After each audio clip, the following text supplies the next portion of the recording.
A'udzu billahi minasyaitonir rajim. Bismillahirrahmanirrahim. Assalamualaikum warahmatullahi taala wabarakatuh.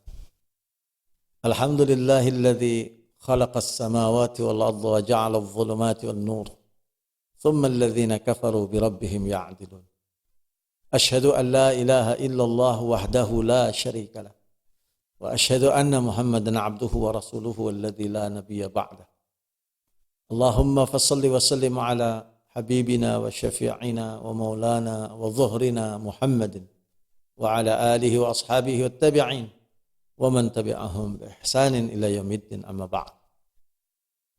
Faqad qala Allah Ta'ala fi kitabihil karim. A'udzu billahi as-samil 'alim minasy syaithanir rajim. Wa innahu latanzilun min rabbil alamin. Nazzala bihi ruhul amin ala qalbika litakuna minal munzirin. وقال رسول الله صلى الله عليه وسلم اللهم إني أعوذ برضاك من سخطك وبمعافاتك من عقوبتك وأعوذ بك منك لا أحصي ثناء عليك أنت كما أثنيت على نفسك أو كما قال رسول صلى الله عليه وسلم نبي الكريم. Bapak-bapak, ibu-ibu, tuan-tuan, puan-puan, hadirin hadirat, ikhwan-akhwan, sahabat, ikhwan dan juga akhwat, sahabat dan sahibah sekalian, para pemirsa yang budiman, yang dikasihi dan dirahmati Allah. Puji syukur kita patut panjatkan untuk senantiasa kita berikan kepada Allah Subhanahu wa taala atas begitu banyak nikmat. Dan pembuktiannya mari sama-sama kita tingkatkan ketakwaan dan keimanan kita agar menjadi semakin saleh. Setiap hari bertambah kesalehan, setiap hari bertambah ilmu, setiap hari bertambah ketakwaan kita kepada Allah Subhanahu. Setiap hari Allah perbaiki amal-amal kita. Mudah-mudahan kita diwafatkan dalam keadaan husnul khatimah insyaallah. Kita berjumpa kembali di dalam kajian syarah kitab Al-Hikam dari buah karya besar yang luar biasa oleh Imam Ibnu Athaillah As-Sakandari rahimahullah. Dan pada kesempatan sekarang kita membahas hikmah yang ke-11 yang memiliki tema tiada kesempurnaan tanpa ikhlas. Sebagaimana diungkapkan oleh Syekh Ibnu Athaillah rahimahullah, idfin wujudaka fi ardil qumul fama nabata mimma lam yudfan la yatimmu nataijuhu. Yang artinya, tanamkan wujud kamu dalam bumi yang tersembunyi, karena yang tumbuh dari sesuatu yang tidak ditanam itu tidak akan sempurna hasil. Bapak Ibu hadirin sekalian, tuan-tuan puan-puan, saudara-saudari, ikhwan akhwat, para pemirsa yang budiman, sahabat sahibah sekalian, hikmah yang lalu mengarahkan pandangan kita kepada ikhlas. Ikhlas menjadi kekuatan yang menolak syirik. Jalan syirik adalah kepentingan diri pribadi. Oleh karena itu diri sendiri mesti diperhatikan untuk menghindari agar tidak berlaku syirik. Bila kepentingan diri sendiri dapat ditundukkan, barulah akan muncul keikhlasan kepada Allah Subhanahu wa taala. Sebagaimana firman Allah di dalam surah Adz-Dzariyat, A'udzu billahi minasyaitonir rajim. Wa fi anfusikum afala tubsirun. Dan juga pada dirimu sendiri. Maka mengapa kamu tidak melihat serta memikirkan dalil-dalil dan bukti itu? Hikmah yang ke-11 ini, ma'asyiral muslimin, mengajak kita menyelami persoalan yang lebih halus dari sekedar hakikat diri kita sendiri atau kewujudan kita. Jasad kita dijadikan dari tanah, maka kembalikan ia kepada tanah, yaitu dengan cara jasad harus dilayani sebagai tanah supaya tidak melakukan tipu daya. Ketika kita sudah dapat menghalangi pengaruh jasad, maka akan kita hadapi ruh kita. Ruh datangnya daripada Allah Subhanahu wa taala, karena ruh adalah urusan Allah. Maka kembalikan ia kepada Allah Subhanahu wa taala. Seorang hamba sudah tidak lagi terikat dengan dunia dan juga roh, maka jadilah ia wadah yang sesuai untuk diisi oleh Allah Subhanahu wa taala. Pada awal perjalanan, seorang pengembara atau salik membawa bersamanya sifat-sifat basyariah, sifat kemanusiaan, serta kesadarannya terhadap dirinya dan alam yang nyata. Dia dikendalikan oleh kehendak, pemikiran, cita-cita, angan-angan, dan lain sebagainya.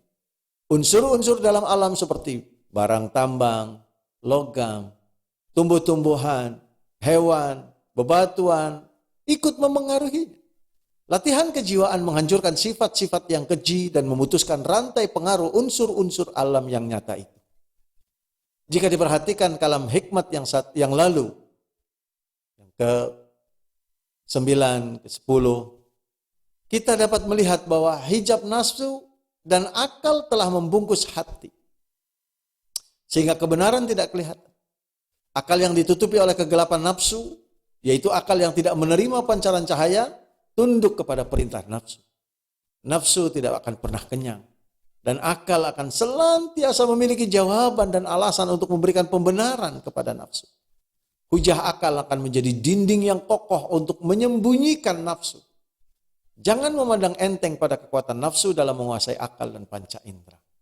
Al-Quran telah memberikan peringatan mengenainya sebagaimana firman-Nya di dalam surah Al-Furqan ayat 43 dan 44. Allah SWT berfirman, A'udzubillahi minasyaitonirrajim. Ara'aita man ittakhadha ilahahu hawahu afa anta takunu alaihi wakila am tahsabu anna aktharuhum yasma'una aw yaqilun inhum illa kal an'ami bal hum adall sabila. Sebagaimana artinya, nampaklah wahai Muhammad keburukan keadaan orang yang menjadikan hawa nafsunya sebagai Tuhan yang dipuja lagi ditaati. Maka dapatkah engkau menjadi pengawas yang menjaganya agar jangan sesat? Atau adakah engkau menyangka bahwa kebanyakan mereka mendengar atau memahami apa yang engkau sampaikan kepada mereka? Mereka hanyalah seperti mana binatang ternak, bahkan mereka lebih sesat lagi. Di dalam surah Al-A'raf ayat 176, Allah Subhanahu wa taala berfirman, "Walau syi'na la rafa'nahu biha, walakinnahu akhlada ila al-ardi wattaba'a hawa, famathaluhu kamathalil kalbi in tahmil 'alaihi yalhath aw tatrukhu yalhath. Dzalika mathalul qaumil ladzina kadzdzabu biayatina faqsusil qasasa la'allahum yatafakkarun." Yang artinya, ma'asyiral muslimin, dan kalau kami kehendaki niscaya kami tinggikan pangkatnya dengan sebab mengamalkan ayat-ayat kami. Tetapi ia bermati-mati cenderung kepada dunia dan menuruti hawa nafsunya. Maka perumpamannya adalah sebagaimana anjing. Jika engkau menujunya, ia menjulurkan lidahnya termengah-mengah. Dan jika engkau membiarkannya, ia juga menjulurkan lidahnya termengah-mengah. Demikianlah perumpamaan orang-orang yang mendustakan ayat-ayat kami. Maka ceritakanlah kisah-kisah itu supaya mereka berfikir. Ma'asyiral muslimin, para pemirsa yang budiman, manusia yang menerima ayat-ayat Allah SWT sudah seharusnya menjadi mulia. Namun mereka telah berganti menjadi hina karena mereka memperturutkan hawa nafsu. Ayat-ayat Allah SWT yang diketahui memancarkan cahaya pada hati dan akalnya, tetapi kegelapan nafsu akan membungkus cahaya itu. Di dalam kegelapan nafsu, akal menyiapkan hujah untuk mendustakan ayat-ayat Allah, padahal sesungguhnya dia sendiri mengetahuinya. Allah Subhanahu wa taala membuat perumpamaan perbandingan yang hina bagi orang yang seperti itu. Mereka adalah seperti mana anjing yang tidak dapat berpikir dan tidak memiliki kewibawaan. Buruk sekali pandangan Allah SWT terhadap apa yang telah menjadikan orang itu memperturutkan nafsunya. Nafsu yang tidak mau kenyang adalah seperti anjing yang senantiasa menjulurkan lidahnya, tidak peduli walaupun berkali-kali dihalau sekalipun. Allah Subhanahu wa taala menurunkan wahyu berupa ayat-ayat yang menceritakan tentang kehinaan manusia yang menerima ayat-ayatnya, tetapi masih juga memperturutkan hawa nafsu. Supaya kisah-kisah seperti itu dapat memberi kesadaran kepada mereka. Jika mereka kembali sadar, mereka akan keluar dari kegelapan nafsu. Dengan tuntunan ayat-ayat Allah SWT yang sudah mereka ketahui, mereka insya Allah akan menemui jalan yang benar. Ayat-ayat yang diturunkan oleh Allah Subhanahu wa taala memberi pengertian kepada Rasulullah SAW bahwa cendekiawan musyrikin Arab yang menentang baginda sallallahu alaihi wasallam, mereka berbuat demikian bukan karena tidak dapat melihat kebenaran yang dibawa oleh baginda sallallahu alaihi wasallam, tetapi mereka dikuasai oleh hawa nafsunya. Cahaya kebenaran yang menyala di lubuk hati mereka itu ditutupi oleh kegelapan nafsu. Orang yang telah menerima cahaya kebenaran tetapi mendustakannya, itulah yang diberi perumpamaan yang hina oleh Allah Subhanahu wa taala. Menurut cerita dari Ibnu Abbas radhiyallahu anhu, pada zaman Nabi Musa alaihissalam ada seorang alim bernama Bal'am bin Baura. Allah Subhanahu wa taala telah memberikan anugerah karunia kepada Bal'am mengenai rahasia khasiat-khasiat nama-nama Allah yang Maha Agung. Nabi Musa alaihissalam dan kaum Bani Israel setelah selamat dari Fir'aun, mereka sampai di dekat negeri di mana Bal'am tinggal. Raja negeri tersebut ketakutan. Takut kalau negerinya diserang oleh kaum yang telah berhasil mengalahkan Fir'aun. Setelah bermusyawarah dengan penasihat-penasihatnya, raja mereka memutuskan untuk meminta pertolongan kepada Bal'am agar menggunakan ilmunya untuk mengalahkan Nabi Musa alaihissalam. Bal'am pada awalnya enggan berbuat demikian, tetapi kemudian bersetuju setelah istri tercintanya menerima sogokan daripada raja. Bal'am dengan kekuatan ilmunya dan kemujaraban doanya telah membuat penghalang kepada Nabi Musa alaihissalam dan kaumnya agar tidak bisa memasuki kerajaan. Menurut cerita, doa dan perbuatan Bal'am dikabulkan oleh Allah SWT, dan doa tersebut menjadi sebab kaum Musa terperangkap di padang teh beberapa tahun lamanya.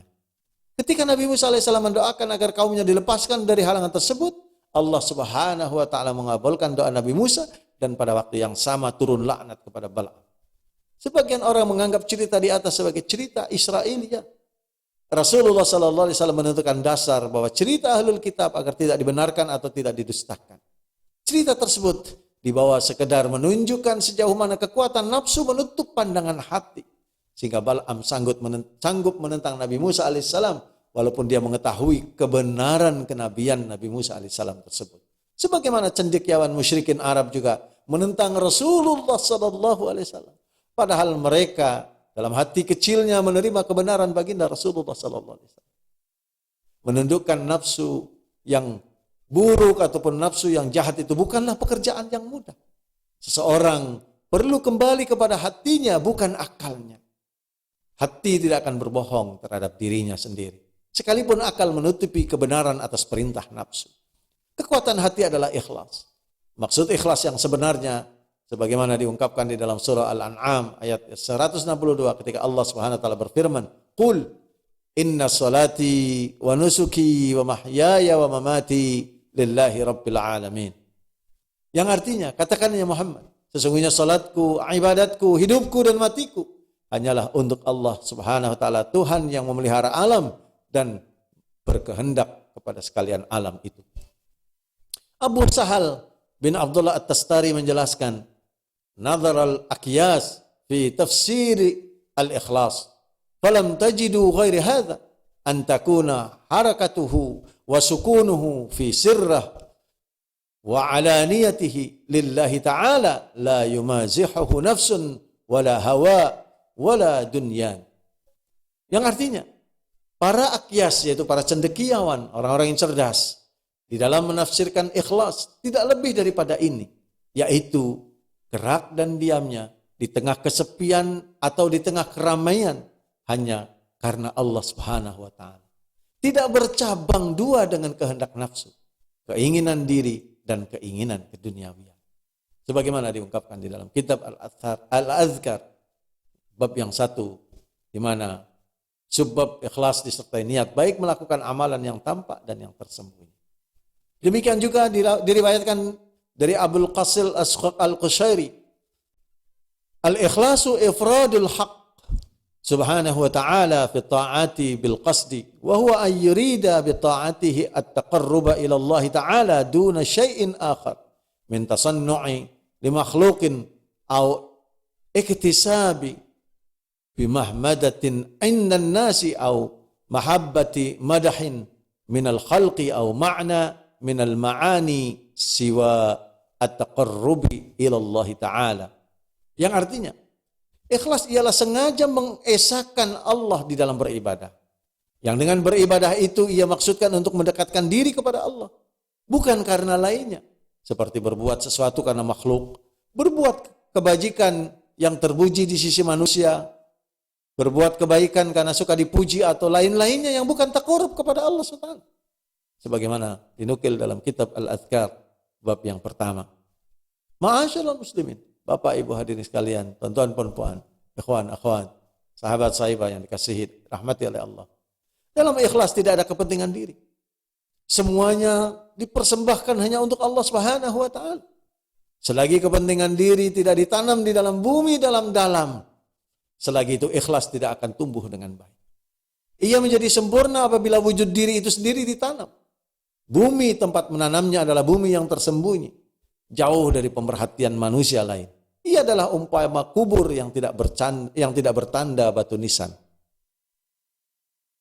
Syekh Ibnu Athaillah rahimahullah memberikan penjelasan kepada kita agar kita menanam jiwa kita yang seringkali jiwa itu dipenuhi dengan nafsu itu dalam-dalam ke dalam bumi yang tertutup rapat. Sebab apa? Sebab kalau masih ada hawa nafsu yang muncul, yang timbul, yang tidak dikuasai, maka kesempurnaan iman, kesempurnaan ikhlas tidak akan tumbuh menjadi sempurna sebagaimana yang disampaikan oleh baginda Rasulullah Sallallahu Alaihi Wasallam ketika ditanya tentang orang-orang yang cerdas, orang-orang yang cendekia, orang-orang yang bijak, orang-orang yang genius. Ketika baginda ditanya, Ayyul mu'minu aqyas ya Rasulullah. Siapakah seorang mukmin yang cendekia itu wahai Rasulullah? Baginda Rasulullah sallallahu alaihi wasallam menjawab, aktsaruhum lil mauti dzikra wa ahsanuhum lima ba'dahu isti'dada. Atau kama qala Rasul sallallahu alaihi wasallam. Orang yang jenius, orang yang cendekia adalah yang paling banyak mengingati kematian dan paling baik di dalam mempersiapkan diri menuju kepada setelah kematian. Itulah supaya dengan demikian keikhlasan itu menjadi sesuatu yang besar, sesuatu yang memiliki makna di sisi Allah Subhanahu wa taala. Aqulu qouli hadza astaghfirullah li wa lakum billahi taufiq wal hidayah wa afu minkum. Assalamu alaikum warahmatullahi wabarakatuh.